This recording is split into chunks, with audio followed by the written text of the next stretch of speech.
I think we start 2014 with a very favorable outlook, particularly in fixed income.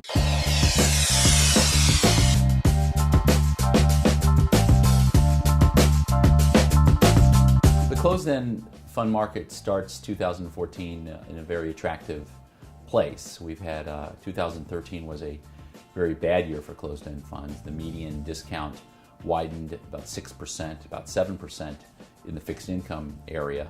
And most investors, with the exception of equity funds, had a very disappointing year. So we start out with wide discounts. We start out with several funds trading still near their historic wides. And I think there's a tremendous opportunity that exists right now in the first quarter. Equity funds were very stable last year. Discounts moved maybe 0.5 to 1% wider on the whole, and you had very little movement within funds in terms of discount changes. Usually in a market with the S&P up 32% last year, you'd see some actual tightening. I think the overall weakness on the fixed income side dragged down the equity funds. The fixed income was where the action was in 2013. You had mass liquidations of portfolios that went on really from the beginning of the taper talk back in May right through the end of the year.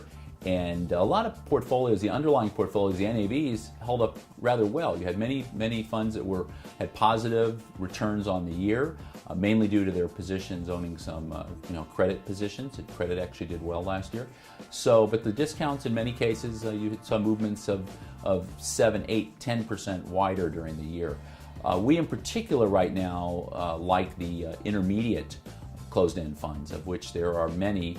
That is defined loosely as funds with durations of approximately 5 years and under.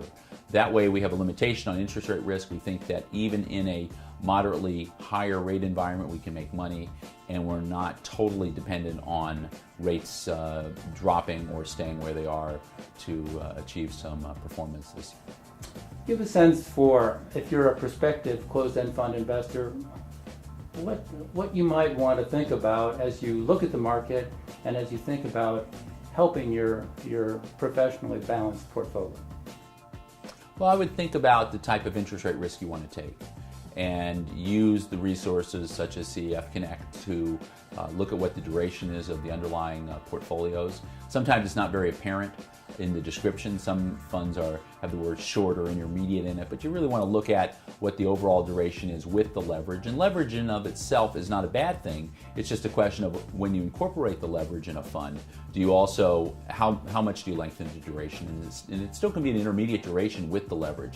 So that's one of the things you want to look at. You also want to look at the level of high yield or credit risk within. Do you want something that has total 100% high yield in credit, or do you want something that's a little more of a blend where the portfolio manager has the flexibility to move from higher yielding credit securities to higher quality credit as the spreads move around, something that's a little more dynamic. So those are the things that I would point out to investors to be mindful of in 2014 in particular. For more information and data on closed-end funds, visit our sponsor, CEFConnect.com, the authority on closed-end funds. Thanks for watching. This is Closed End Fund News.